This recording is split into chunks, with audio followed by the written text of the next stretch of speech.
Hey, thanks for joining me. Let's continue with Stormwatch.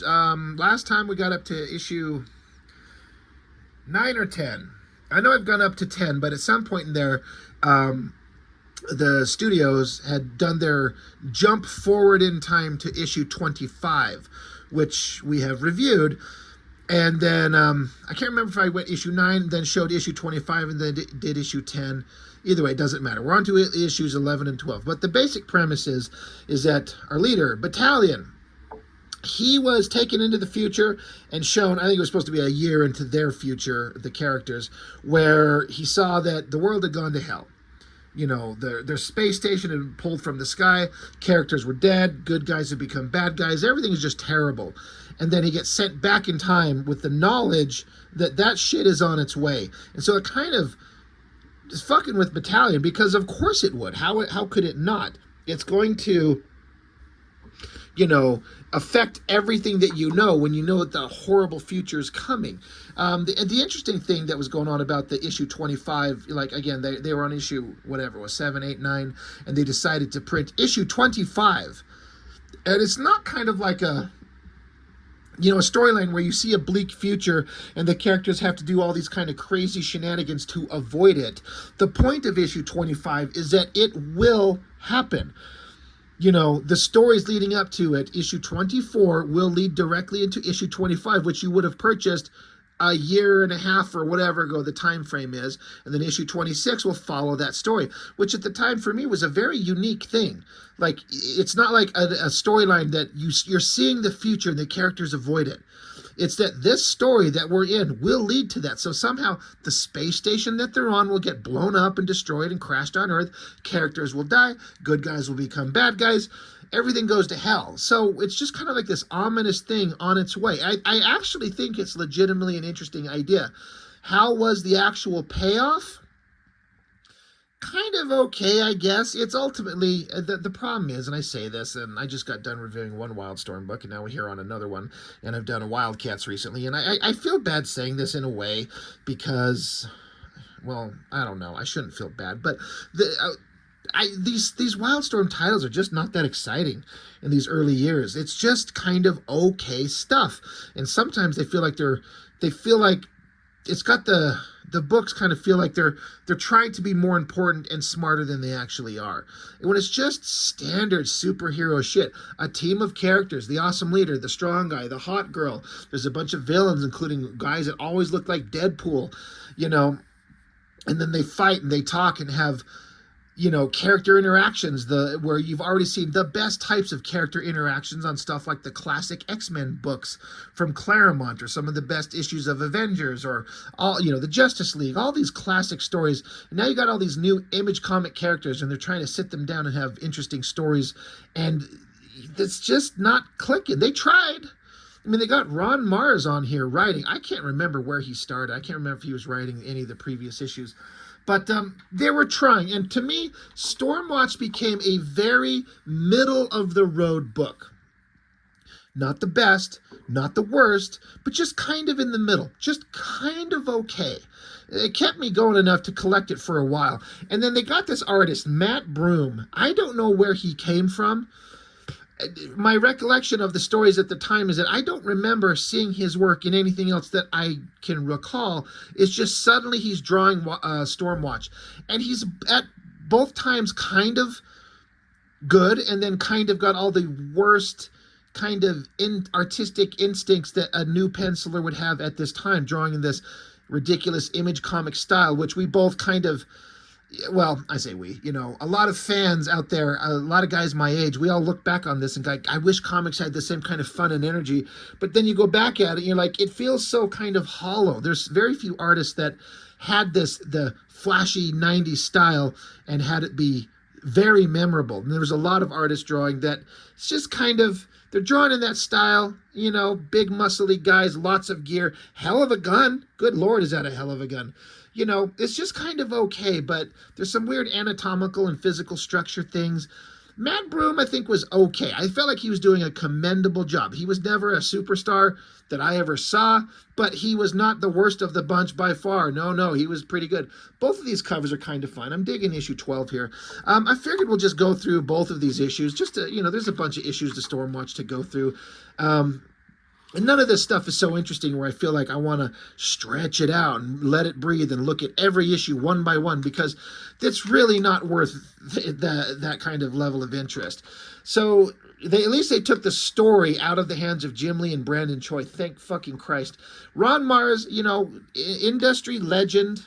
I get it. I sit here and struggle to remember what he's very well known for. I don't know that I've read anything of his that he did that gave him popularity, but I know he's been around writing for a long time, and so that was, we've got a writer. Matt Broome with inks by Trevor Scott, and then ink assist with some assistance from Chuck Gibson and Tom McWeeny. So that's awesome. I know Chuck. But Matt Broome, again, that is a pretty awesome opening page. I mean, look at that shit.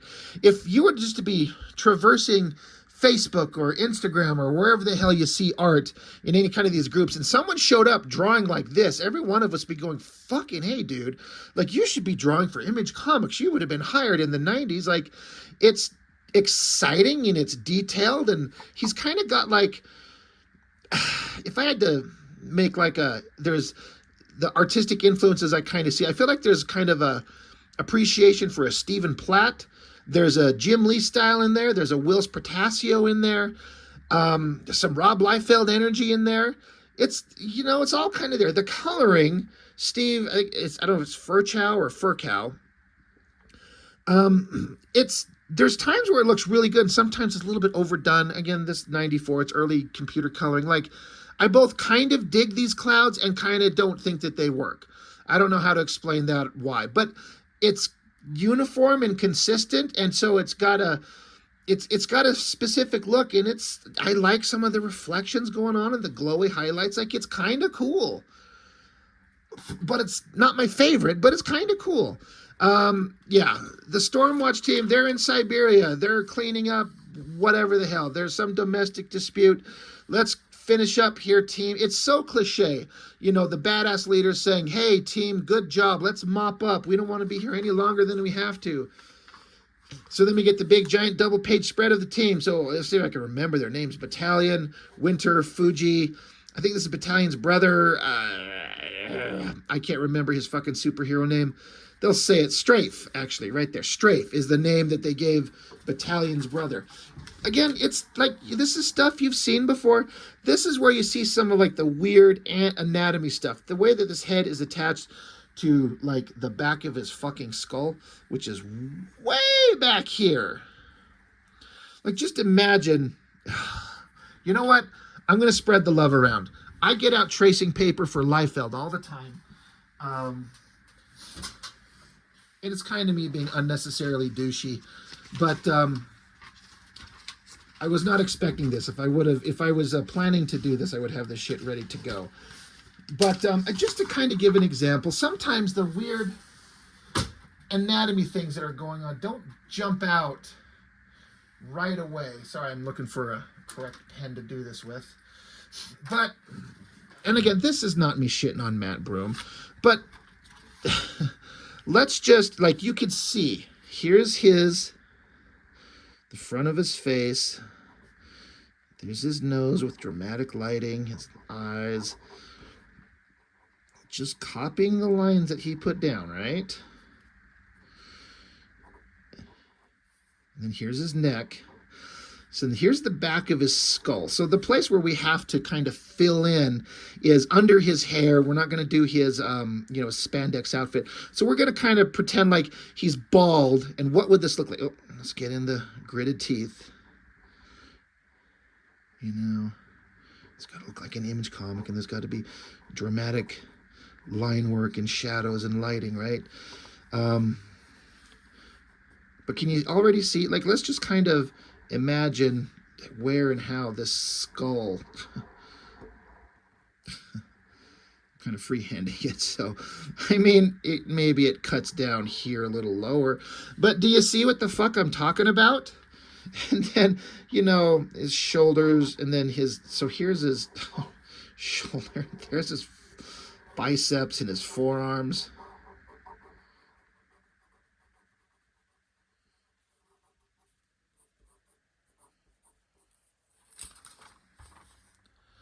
Like, look at that. Like, do you see what I'm saying? Now, you could throw this down on like Stephen Platt's like prophet work, and he would do the same kind of shit all over the place. So, at a glance, with the flowing hair and everything, it might not stand out, but if you break it down to the original figure, I mean, what in the fuck? It's so weird. Let's keep the tracing paper out just in case. It's so oddball. But again, the coloring is really awesome. Lots of vibrant color. And Broome does not skimp on the details anywhere. Like, I'd be fucking pissed to have to draw this battalion armor all the time, and all this gear and belts and soda cans on his shoulders, and the giant vacuum cleaner gun. I shouldn't say vacuum cleaner. That's more appropriate to Liefeld shit, but still. And then Fuji, and so Strafe, look, he's got standard spandex bullshit. He shoots lasers from his hands, blowing the brains out of generic jar-headed guy. At least you see his face, who's kind of a human in there. And then the girl's just sitting up there. Looks like her ass is floating on top of the energy ball. It's all fine. But yeah, the fight continues. Big superheroic poses. Spread the arms out and point the legs and have them shooting lasers. He's throwing energy like Gambit from X-Men. Blasting, punching, shooting, and then have the guy stand there. And again, kind of a goofy pose with the way his head and shoulders are kind of propped up there, and all the detail on his gear. Like, it's all fine, very detailed. At least his guns stay sort of consistent panel to panel. I know Liefeld couldn't do that. But, and hot girls standing there showing a lot more skin than is ever needed. But in terms of the story, they're down here stopping this fight, and then they get a call from their boss, Captain Picard, up on Deep Space Nine, and he's like, hey, Commander Sisko, you need to get back up here, stop the fight. And they're like, well, we're not done. We haven't finished. And they're like, fuck, yes, you are. 5 to transport. Get the hell up here. So they do. So they get up there, and then here's more of these really kind of like odd facial structure shots. So again, with the big giant skull on the back of the head, it's kind of almost like a right fucking angle on the top of Battalion's head here. Very angular faces. So it's sometimes Broome gets the stuff really well. And again, detail everywhere, but the blocky facial structure shit is kind of weird. But they get up there and they got to talk to the boss. And like, well, what the hell? What's going on? Well, we got a lot to talk about. So hot blonde girl up here on the space station, she comes along and sticks her tongue right down Battalion's nostrils, it looks like. She's like, what's that poking me in my belly? And he's like, it's my big black python. What do you think? And Captain Picard's like, dude, come on. We got to go talk to the International Council of fucking douchebags. So they got to go because they're in trouble. They did something wrong. So back to another shot. Excuse me.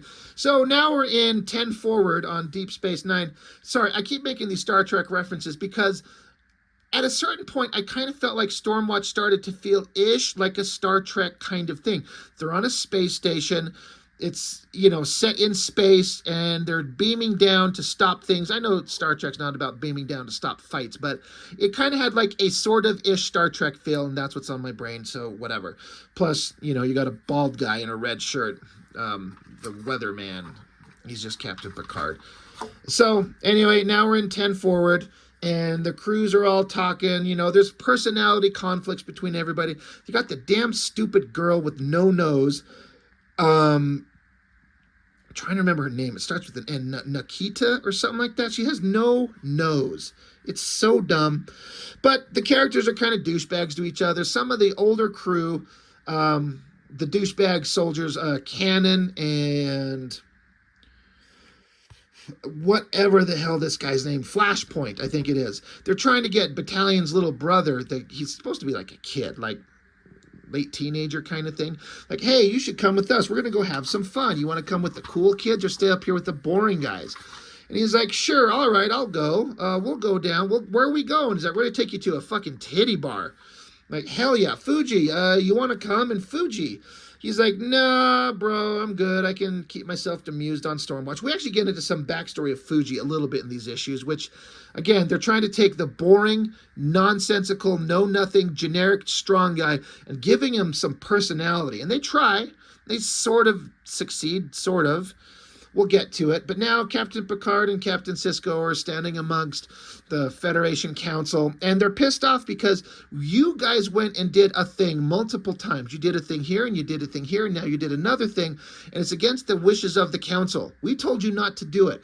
And Sisko here, Battalion, he's like, look, all these things that we've done, the net positive was this. We did this. We rescued these old members of our team that were captured for years. We got them free. We stopped a bunch of bad guys from killing innocent people. We did good, even if we disobeyed orders.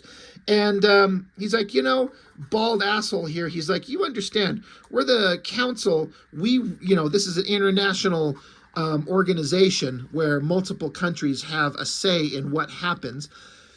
So they're saying, we make the decisions. We will justify what happens, not your dumbass. And that means if we think that you're expendable, then you are. Everyone, including you. So back with douchebags, Flashpoint and Cannon taking Battalion's kid brother, they're going to a titty bar. And I gotta be honest, I don't know if I noticed this when I first read this comic, but the sign here, it says Sin City, and that's clearly Nancy from Frank Miller's Sin City, like blonde girl, rope, cowboy hat. I kind of like that. That's a fun little thing, just to kind of throw out a little, that's to be like, I would imagine it as a, hey, Frank, your shit's awesome so much, we're going to make the titty bar that we go to be called Sin City. I like it. They go inside. They threaten their way in to get the kid inside. And now they go into like the most cyberpunk futuristic titty bar I've ever seen, with like hyper technology transporter bays flashing lights down on girls taking their clothes off. I've been to a few titty bars in my day, and they're just slums with a pole that the girls get up there and dance on. I've never been to a cyberpunk futuristic one like this, and I'm just wondering if the penciler's like, I don't know what the fucking inside of a titty bar looks like, or he just wanted to draw a techno bass. And it looks like this is where bad guys should live, and they're just in fucking Times Square in New York. This isn't some weird like alien spaceport they've transported to. This is New York. So I don't care. I don't mind. There's a lot of detail and everything, but it's just kind of funny that that's kind of the background he chose to do. So they're down there going to the titty bar. Meanwhile, this is where we get some characterization on Fuji. They're trying really hard to make him be a sympathetic character, and it's a solid effort, and I still don't fucking care. Basically, he's this energetic ball of life. He's a living ball of energy that has to be contained in this skin-tight outfit of his. And so he tells the computer to put up a stasis field, and so he can take the suit off and just kind of be free of it for a minute. And the computer's saying that current discharge levels lethal to organic life within 94 seconds. Recommend you still remain in containment suit. And Fuji, he just tells the computer to shut up because he wants to be free of his fucking suit. You see him as a giant, monstrous human being thing in the background here. And then obviously his family, probably a father, mother, sister, presumably. And of course, he's Japanese, Fuji, right? So, of course, his parents are dressed like in traditional, centuries-old Japanese outfits. Like, why the fuck are they not dressed in contemporary shit? Like, I don't know what else to say. You could give a million reasons why they would wear something like this. I know that people do, but this is not what traditional, modern-day, 90s Japanese people wore in just regular outfit clothes in their culture. They wear standard kind of modern day shit. So why put them like as if they're in the 14th century or whatever the fuck? Because that's what Japanese people wear, right? The kimono, the robes, they've got the top knot. Like, come on. At least the girl's dressed like a human being. And, of course, he's wearing like a big old T-shirt that says Homage Studios. We're going to interrupt the flow of the Stormwatch story for a fucking ugly shit pinup by Jeff Rebner. I'm sorry. I do not like this guy's fucking art. I feel like his art style has a place somewhere, but this is not Wildstorm Studio shit. This is ugly. and I do not like it. And again, it's detailed. There's a lot of time spent on it, but it's just some of the ugliest shit. I don't. I'll take this Matt Broome 1,000 times over before I look at this guy's crap. I mean, I don't know the guy, no disrespect, but fucking don't like it. Anyway, so now we got 3 storylines going on. We got Fuji, we got the titty bar, and we got the guys in charge getting in trouble. So basically, Battalion saying, like, I did all these things, and now politics are getting in the way. You guys can fucking suck my black python. And so the international group of whatever, the council, is about to punish him. But then the weatherman, Bendix is his name, but we'll just call him Captain Picard because I want him. And he's like, no. He's like, I have to contradict you, Councilman Zvera, because whatever blame is to be assigned is ultimately, it must fall upon me. Battalion's insubordination is due in large part to my own shortcomings in directing him, blah, blah, blah, blah, blah. He says, if there's punishment to be given, it's due to me because I'm in charge. And so I need to suffer the consequences for it. So he's taking the fall for Battalion. He's saying, yeah, he did all these things, but I'm the one to blame. Back at the titty bar, you got hot girl up here, and guys are down there, and they're getting drunk, and blah, blah, blah, whatever. They're talking.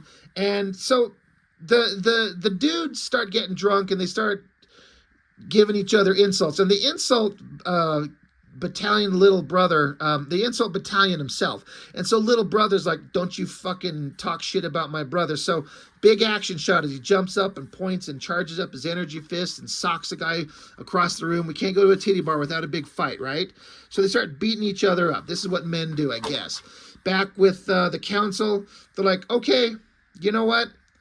You know, your authority is his authority has been terminated instantly, immediately. And so they're like, all right, so you admit that it's your fault that all these things happen. And Battalion's like, dude, come on, like, don't take the fall for me. And Weatherman, Captain Picard's like, shut the fuck up, I'm doing what's necessary. So they're like, okay, the council members, you know, the council of douchebags, they're like, all right, in light of your acceptance of responsibility in these matters, we are left with little latitude in assigning blame and therefore reprimands as well. I and the rest of the council are in agreement on this decision and hereby decree your services as Weatherman 1, including all relegated duties, are no longer required. Termination is effective immediately. That is all, Mr. Bendix. And he's like, understood, sir. It's a pretty epic, powerful shot of the guy standing there. For anybody who doesn't know, when Warren Ellis takes over writing Wildstorm, we find out that Bendix here is a fucking he becomes the villain of the book. He is a bad guy and the bad guy, but I'm pretty sure none of that was set up until Warren Ellis took over. He's just supposed to be like the guy in charge, and he's awesome, and you know, he's helping out his homies by taking the blame. But he turns out to be the bad guy of the book. So meanwhile, it took me a minute reading this. I'm like, who the fuck are they? So we go back to Fuji, and he's there with Winter, and there's some random ass motherfucker in a stasis pod who's injured. And I'm like, who the fuck is this? Who got hurt and when? I still don't remember when, but it's a character that was Hellstrike was his name. He was a guy just in spandex outfit that could fly around and shoot lasers. Fucking nothing. Nobody character. The other thing that was interesting about him is he was Irish, I think it is. Because it's an international team. We got Diva, I think she's from Russia. Obviously, Fuji's from, I don't know, Texas or something, right? Hellstrike, he's Irish. You know, no, Diva's Italian, and Winter is Russian, obviously.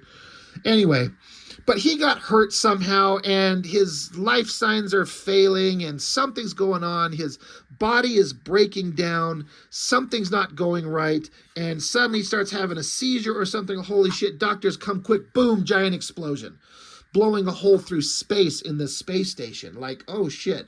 So that's the end of the issue. So I'm kind of, you know, I was kind of into the space stuff, the space station and what's going to happen, because I like space and vehicles and technology and Star Trek, and so I'm kind of into it. I'm not into the douchebags at the titty bar fighting. I mean, I'm into a titty bar, don't get me wrong, but it's like, okay, well, what exciting stuff can be going on? Stormwatch number 12. I gotta say, this cover It's pretty good. Guy up front, bad guy hovering over him, the tilted angle, and I love the coloring. It just kind of it works. You know, there's some good work going on here. I like this. But let's continue on. Where were we at? Oh yeah, the medical bay exploded. Well, we're going to start out again. Matt Broome with pencils, and Trevor Scott with Tom McWeeny and Chuck Gibson. Hell yeah! Shouts to Chuck Gibson. Um, but yeah, Matt Broome drawing. So now, because the last issue ended with Hellstrike, the Irish guy, or is he Scottish? Maybe he's fucking Scottish because it says Scotland Yard. It's British. I don't. Who cares? I don't fucking know. He's from over there. You know, he's from the land with beans on toast. It's very important. But every character, it's funny. The one thing, if I had to give Matt Broome, you know, something to point out besides his weird skull structures that he does, that he's not doing very well, is it doesn't seem like he can draw regular sized human beings. Like all he can draw is big, giant, beefy, bulky, muscular superhero bodies, and that's it. It's pretty detailed. The wind blowing, the trench coat, the hair, the smoke, the fucking trees with no leaves on it, the newspapers floating around. Like, it's all kind of superheroic shit. The bottom of the coat is becoming panel borders. It's kind of fun, but this is supposed to, because Hellstrike was injured in the last issue and he's recovering, we're going to focus on him a bunch. So, you know, him and there was another guy, and they ran into each other, and then they fought somehow, and then they became Hellstrike and Death Trap, another generic, boring, dumbass villain from Stormwatch. And again, this is pretty standard Image comic shit. This picture of Death Trap is kind of good. And, but after the explosion in the last issue, Hellstrike, who's in a physical human body, now he's just a ball of energy. Right there, and they're like, holy shit, we've got force fields up, we're containing the area, but the destruction going on here, his energy is building up, he's going to kill us all, what the hell are we going to do? That's kind of a good shot of Fuji, you know, big muscular figure, that's awesome. We got to contain the breach before he blows a hole in the wall. So, now we cut back to hot blonde girl that was rubbing up against Battalion's junk and making out with him. They've been having a burgeoning relationship. Well, she's now been assigned the role as girl in charge. She's now the weatherman. She got the abilities from Captain Picard, all his headgear that she wears, which kind of links her brain into the computers. And so now she gets to make all the decisions. She's in charge. And so now that they're like, holy shit, he's only been gone for a couple hours and they gave you the job already. She's like, yeah, I've been here. I'm familiar with the station. Like, yeah, let's just go. We got to resolve the situation with Hellstrike before it goes critical. So he's up here charging up with energy. Things are looking bad. Battalion shows up. He's like, hey, maybe with my psychic laser powers or whatever the fuck his abilities are, maybe I can help contain it. Let me in here. Let me help contain him. So he gets in there and you see these little energy swirls of whatever oozing out towards Hellstrike here. And he's like, dude, my psi shield, adding it to the mix is helping keeping him in one piece. But how long is this going to last? You know, Hellstrike needs all of us, but my psi shield is helping stabilize him. But now they got like, this is the medical personnel. They look like fucking cyber assassins. This is the doctors. All right, guys, come on, McCoy and Crusher and Bashir, let's go help them. So they got to get in there, and then they shut the doors. The doors slam shut to contain him in this room. And then, oh, shit, well, now we got to flip the page on its side.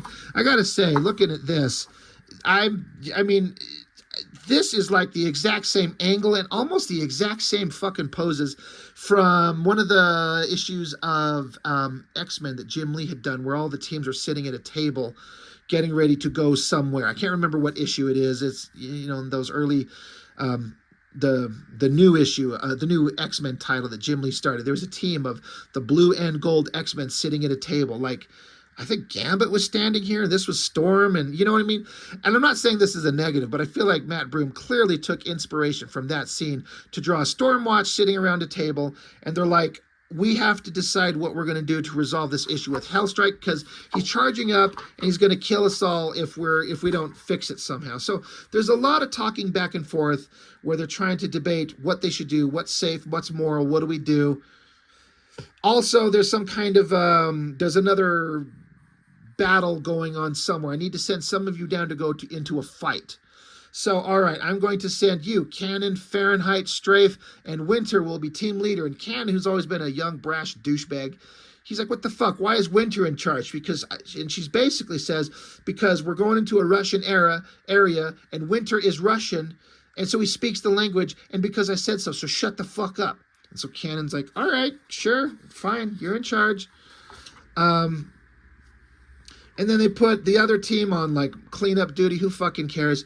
And so the new girl who's taken over from Weatherman, she's very, like, rigid with her thinking instantly. She used to be kind of part of the common man, but now she's in charge and throwing down some hard orders, which a person in charge has to do. You have to make the hard decisions.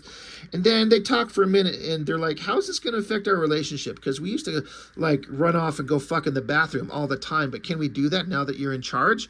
I mean, how's that going to work? And she's like, I don't know. We'll have to figure it out. But meanwhile, do you want to go fuck in the bathroom? And they're talking about the old guy, Bendix. He's gathering up his shit. He's getting out of there and whatever. We're going to figure out our future. Who cares? Blah, blah, blah. We're going to interrupt our story for Stormwatch pinup by Anthony Vu with inks by Chuck Gibson. Hell yeah. I don't remember this Anthony Vu guy, what he's ever done. This guy threw in a lot of effort on that damn gun. Holy shit. Imagine drawing that gun in multiple panels over and over.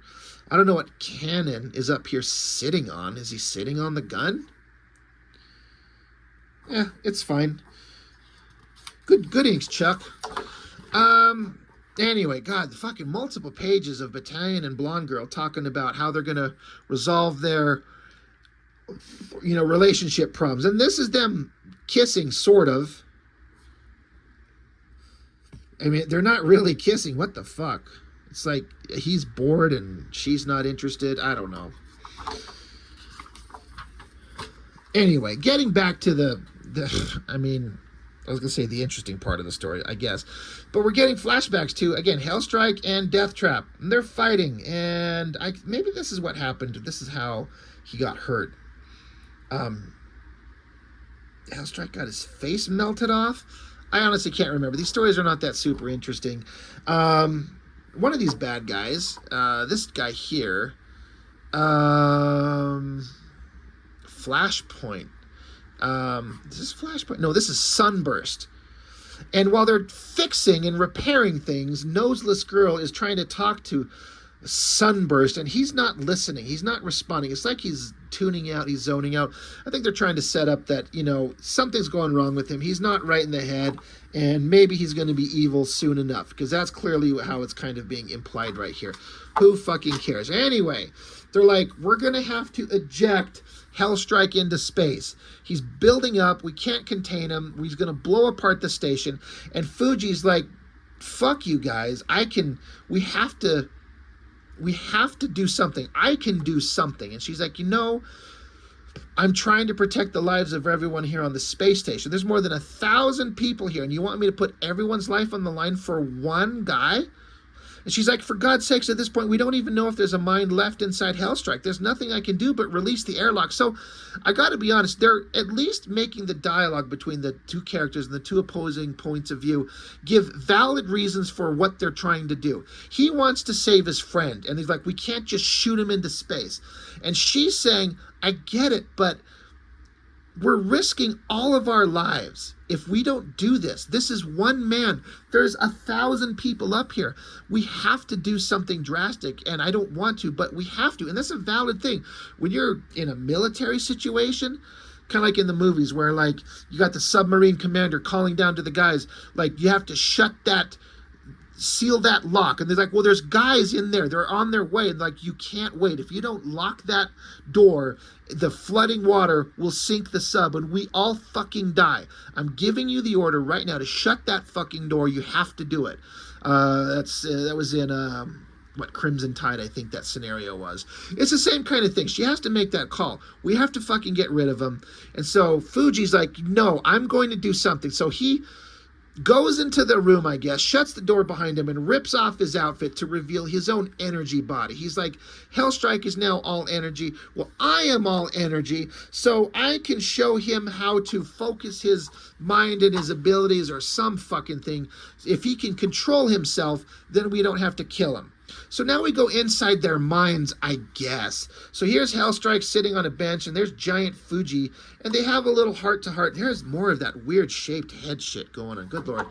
And they're metaphorically feeding pigeons in their minds, and there's conversation going back and forth, and it's supposed to be heartwarming and interesting, and, I mean, I guess it could be. I don't know. I kind of got bored with it, and I was done. And eventually, inside their mind, Hellstrike decides he's going to focus. He's going to move on. He's like, you know what? Life is worth living. So they metaphorically walk out of their mind into the smoke, and pff, he's there. He's fine. He's got control of his energy body. So now he's just another energy being, just like Fuji. Now there's two of them. Isn't that great? He's evolved into a higher life form.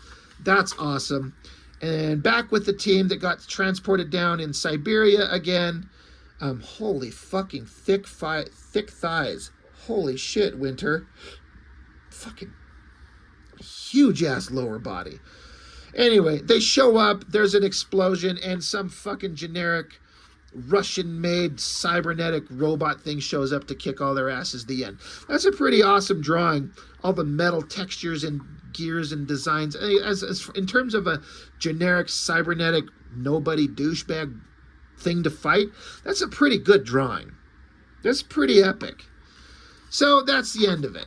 So basically, you know, the weatherman gets changed from, he gets fired and they put a girl in place. And Hellstrike evolves into a higher form of being, and blah, blah, blah. This is Stormwatch. Again, it's all kind of fine. I don't hate any of it, but none of it was like, holy shit, this is so fucking good. Again, I always mention this. When Warren Ellis takes over, suddenly every issue became profoundly interesting. And he just spun it off into the best possible version of Stormwatch you'll ever see. And we'll get to him eventually. But right now, it's just kind of middle of the road. It's just kind of okay. And that's better than some. It's not a train wreck. It's not a nightmare. I feel like they got them out pretty much on time. And it's pretty, you know, the production values are there. The coloring's great. The paper looks great. The penciler feels like he's really trying. The inks look great. So, you know, there's all these positives, but ultimately when you kind of read it, it's just mostly forgettable. You're like, all right, yeah, that was definitely a comic book, and I definitely read it. So that's it. That's all I've got for this one. It's kind of fun. We'll keep going with Stormwatch in the future. And that's all I've got for now. Thank you for joining me. I really appreciate it. I'll see you next time.